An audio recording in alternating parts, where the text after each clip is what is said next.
Hey, good morning. It's Marcy. I just had a thought that I wanted to share. Um, I'm still getting dressed in the morning. It's not even 6 a.m. Um,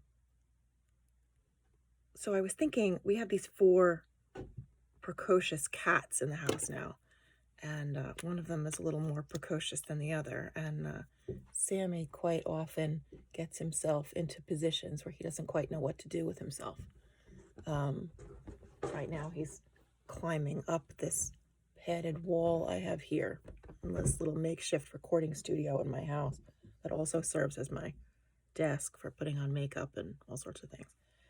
Anyway, in a sort of circuitous kind of weird logic, I was thinking that that somehow my upbringing has kind of taught me to heap upon myself blame that doesn't belong with me, I guess is the best way of saying it. And so, like, if things went on in my house when I was a kid that weren't really my fault, or weren't at all my fault, I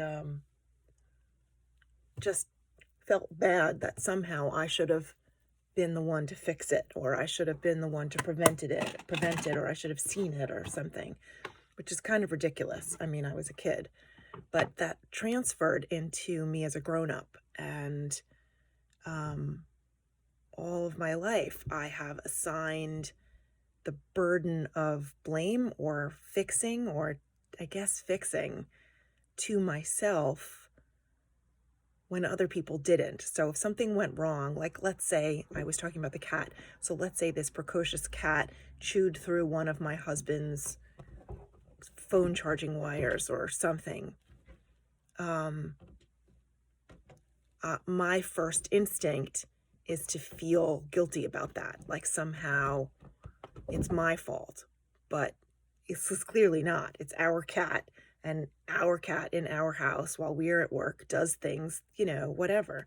A few years ago, one of the cats we no longer have because she got stolen, it's another story, chewed through the wires of his desk chair had this like massaging component to it, and the cat chewed through the wire so it no longer massages your back while you're sitting there. And my first instinct was to apologize, not just empathetically, like, I'm sorry that happened because I know you liked that chair. Can we do something to fix it? But like guilty, like it's my fault that the cat did that. Just a little ridiculous. It's a whole lot ridiculous. So how do you fix that? I've gotten better over the years. It's a lot of affirmation, I suppose. I don't really like that word so much, but a lot of talking to myself and talking myself out of it. The illogic of that feeling. You have to feel that feeling enough to be able to recognize what it is and then name it for yourself. And then subsequently, later on, when you're naming it again, you can go, oh yeah, I remember that. That shit ain't my fault.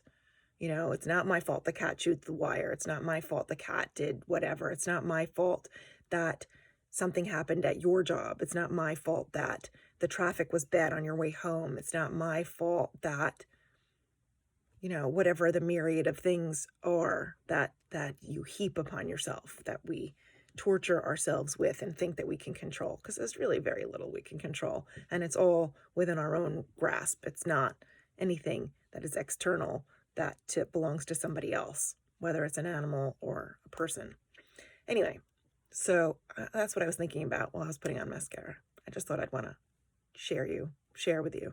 So go about your day. I hope your Tuesday is fabulous, or whatever day it is that you're watching this. For me, it's Tuesday.